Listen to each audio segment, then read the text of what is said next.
Halo semuanya, Shalom. Perkenalkan nama saya Modesta Nova dengan NIM 251011180. Di sini saya membuat tugas etika pada tanggal 30 November 2025. Saya membuat tugas ini di kos saya sendiri. Nah, di sini saya akan sedikit sharing tentang situasi dan pengalaman yang pernah terjadi di lingkungan saya sendiri. Nah, sharing yang akan saya ambil ialah tentang pernikahan dini. Kenapa saya sendiri mengambil tentang topik pernikahan dini? Karena sejauh yang saya amati, pernikahan dini itu sekarang banyak sekali terjadi di lingkungan kita. Bahkan di luar sana itu sudah menormalisasikan pernikahan dini. Nah, perilaku ini yang menunjukkan juga kalau orang itu tidak memikirkan ke depannya. Bukan bermaksud menyepelekan, tetapi mereka tidak akan memikirkan apa yang terjadi ke depannya, entah itu masalah ekonomi atau segala macam. Nah, karena mereka berpikir kalau percuma sekolah tinggi-tinggi, ujung-ujungnya menjadi ibu rumah tangga. Orang yang menikah dini akan berpikir seperti itu karena mereka membela dirinya sendiri, karena menganggap sekolah tinggi itu tidak penting. Masalah utama ialah pertama, kehamilan di luar nikah. Itu bisa juga menyebabkan pernikahan dini, karena mau tidak mau ya harus tanggung jawab dong kalau udah hamil di luar nikah. Yang kedua, faktor ekonomi. Karena sekarang walaupun banyak sekali yang ingin sekolah tetapi terhambat karena faktor ekonomi, lalu mereka lebih memilih untuk menikah dini karena menganggap itu adalah jalan satu-satunya.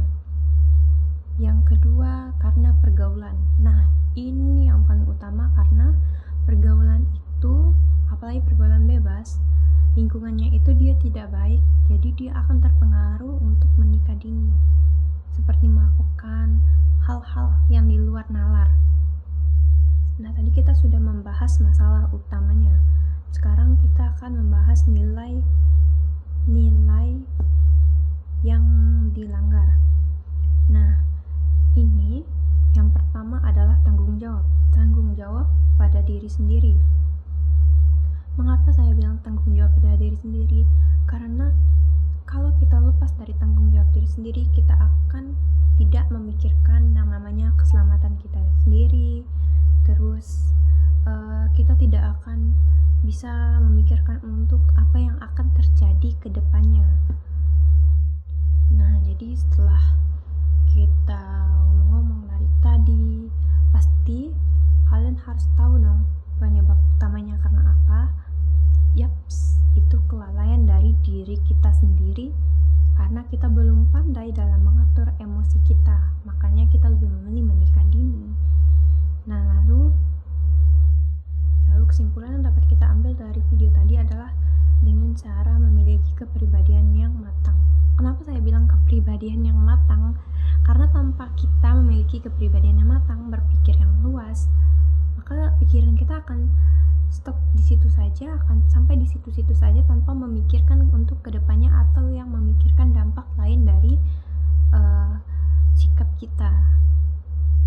Nah, di sini juga ada namanya refleksi teologis dan etis.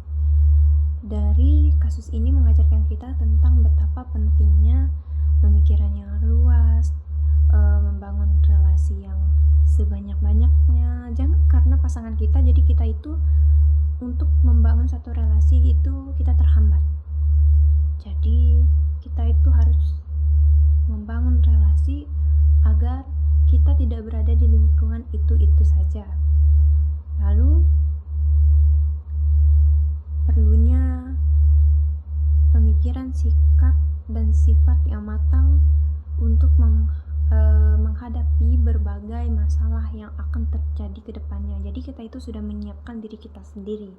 Itu yang namanya pemikiran yang matang.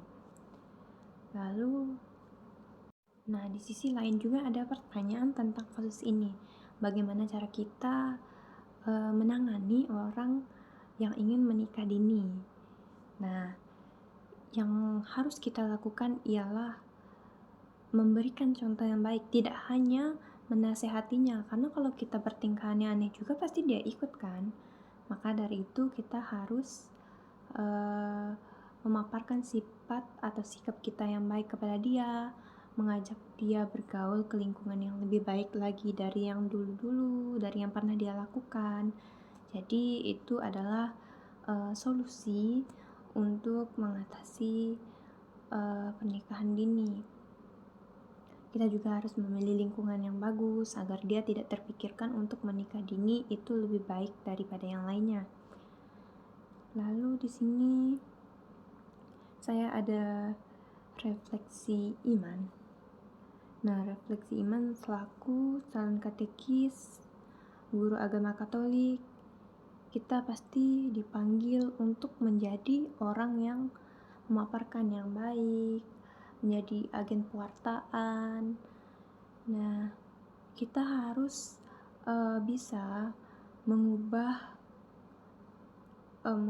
di sekitar kita bagaimana caranya agar menjadi lingkungan yang lebih baik lagi. Dengan beberapa pengetahuan, dibekali pengetahuan iman dan karakter yang saya miliki, saya akan berusaha menangani dan mencari solusi atas kasus semacam ini yang terjadi di lingkungan saya.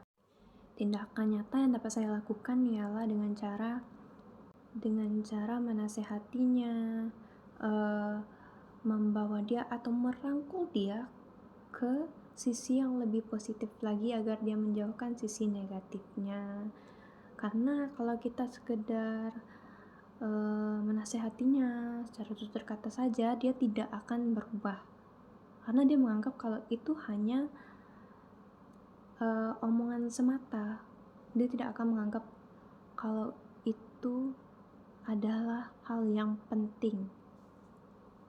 Nah, di sini saya juga akan berdoa untuk kasus ini.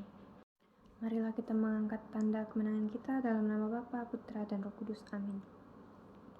Ya Tuhan, terima kasih karena berkat-Mu kami semua bisa bernafas sampai saat ini. Jauhkanlah kami dari tindakan-tindakan duniawi yang saat ini sangat-sangat tidak baik.